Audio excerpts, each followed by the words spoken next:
Hi everyone, I'm the plant propagator and welcome to my channel. Today I have some Encyclia tampensis, flowering Encyclia tampensis in front of me that are from my collection. These are all natives, Florida natives, and some of these three over here are progeny plants that I grew from seed that were from a native that was it wasn't collected, but the tree that the parent plant was on had to be cut down for an improvement project. And so the parent plant was selfed, collected capsules, and made these three and many others. But these are the ones, they're flowering now. These are about 3 years old, and some of them are pretty big, and they're flowering now, so I'm going to use these in some of the crosses.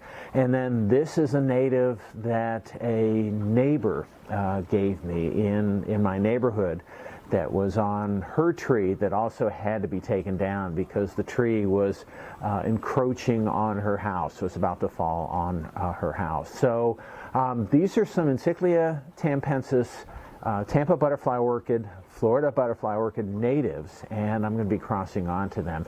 They grow really well here. They were originally discovered in Tampa. That's why the species is tampensis. And they just do so well. They're really easy to self. They're somewhat easy to cross. With the small flowers, you might imagine the parts are small. Let me back up a little bit. What I usually do is tell you what the temperature is like here and what's going on. So it's mid-June. It's a cooler day. It's only 82 degrees Fahrenheit, which I think is 27 degrees Celsius, and it's cool today. It's late afternoon, but it's cool today because it's been raining all day, and we might hear it's mostly sunny, partly sunny right now. But I just heard thunder. It's supposed to be raining all day, and so I thought today would be a good day to be underneath some protection and show you some of the crossing that I'm going to do with Encyclia tampensis. So as you can see, there's a lot of flowers on these plants, and so they kind of lend themselves to being able to cross them. The thing is, the flower is small. The pollinia on these plants are small, and they're really easy to cross for that reason. I am going to use my glasses, my reading glasses, to see what's going on. But when you make crosses using other members of the Cattleya alliance, to which these belong, if you use a Cattleya, for example, of the size of that Cattleya up there, those pollinia are huge, and I've done some crosses with pollinia that large, and we're going to do some today. And it's like taking a rope to try to thread a sewing needle. It's a little challenging to do. You have to really kind of push things up there. There isn't the space, so you have to really push it in the right area in order to have this work. So what I did is I made a list of some crosses that I'd like to make. Some of the, and these are the pollinia, the pollen parents that I made a list of. And I'm going to go through my list. I have my pollinia box. So I have pollinia from my orchids collected, and I store them in this box. So you can see here, these are the pollinia that I have that are stored. And my box is really full, so it's time to go through here and make some crosses. It's so full that it is difficult to close, so I have to make sure that the tabs of all these tubes, actually I don't have to close it, but I need to be very careful and not spill it. This is in a cooler. I normally store my pollinia in the refrigerator, so this is in a little lunch cooler with some ice on the bottom in order to keep them at refrigerator temperature. So what I'm going to do is go in there. I'm going to talk with you a bit. I'm then going to go in and we're going to speed up probably most of the crosses that I'm going to do, because there's a lot of hunting and finding and labeling and making sure that everything is okay. I have some of the Pollinia that are in this box here that I pulled out and prepared, and we'll go through some of those first. Before we do that, though, I do want to show you some of the capsules that have already formed on some of these plants. So you can see these white tags swaying in the breeze here. So I've crossed these and everything. This is a cross right here that I've made. I don't know if this cross is going to make. This is a wide cross with a Cattleya. All the other tags that you see on these two plants are selfs or crossing one with the other. It's a good idea to self the plant. That's okay, that'll work, but it's a good idea also to cross these different populations to broaden the germplasm base of these plants in order to get a little bit more vigor and to bring some outside genes in, because this was located probably about this plant was located about I guess around 4 to 5 miles from where the parents of this plant were located.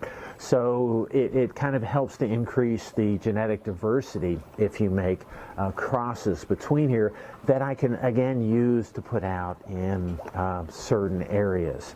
The hybrids that I'm going to make that where I'm going to be using other Cattleya type plants, those I can't put out in these native areas. Those are some crosses that I'm going to make because I'm curious to see what things are going to look like, and because I got so many flowers to cross onto. Okay, so what I'm going to do is put my glasses. Oh, and I guess what I should do is before we get started, I want to show you not the names of the plant that I'm going to be crossing with, but I want to put up the images of 6 of the plants, the flowers of the plants that I'm going to be crossing onto this, the Encyclia tampensis.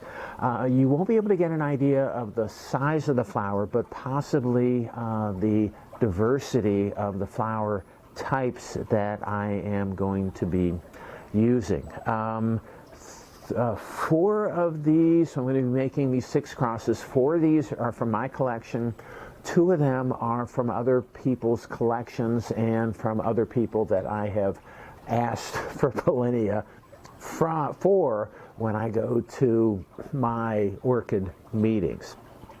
So what I like to do when I make these crosses is I'll explain what I do, and then I'm just going to start running through this. I like to remove the Pollinia from the flower that I'm going to cross onto.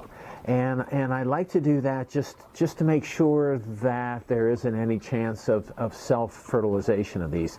The Pollinia on these plants comes out, it's behind the anther cap, it's really small, it's impossible to show on these things. But the Pollinia are behind the anther cap, and they're really easy. They come out very easily, and the Pollinia themselves are small compared to especially the first one that I'm going to do. The Pollinia on the first cross that I'm going to make is going to be huge. But anyway, I'll pull the anther cap out, and I'll just discard the Pollinia since I've already collected enough Pollinia from these tampensis plants.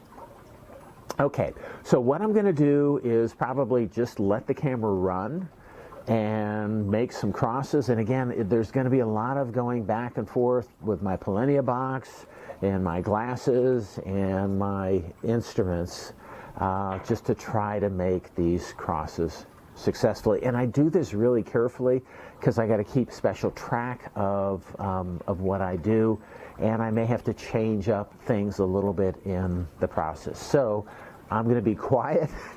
Let's go ahead and try to make some crosses.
Okay, that was that took a little longer than I thought, but I hope that you tolerated it because I'd sped it up. Since I've been sitting here, the rain has moved back in. You can hear the thunder off in the background, and but I'm done and I'm good. Also got dark in here, and it made it a little more difficult to see things. I did want to point out a few things. So it took me a long time. The first cross took such a long time because that was my biggest Polinium. And I kept on trying to put it up there, fell out. Put it up there, fell out.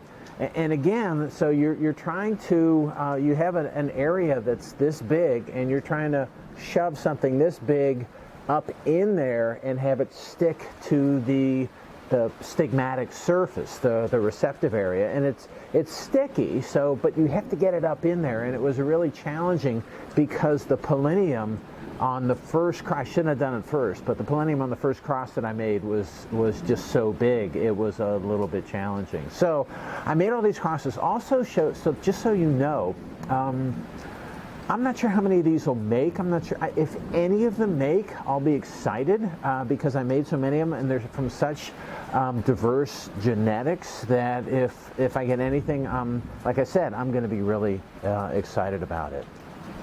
All right, so that's all I have for today. It wasn't that exciting making the crosses, but just so you can see what I could do, I got more tags swinging in the wind now than I did when I started. So that's all I have for today. I hope you enjoyed my video. If you like my video and you want to keep on seeing them, it would help me out if you could click on like, share, and subscribe to my channel if you're not already a subscriber. All right, that's all I have for today. Again, I hope you enjoyed it, and happy propagating.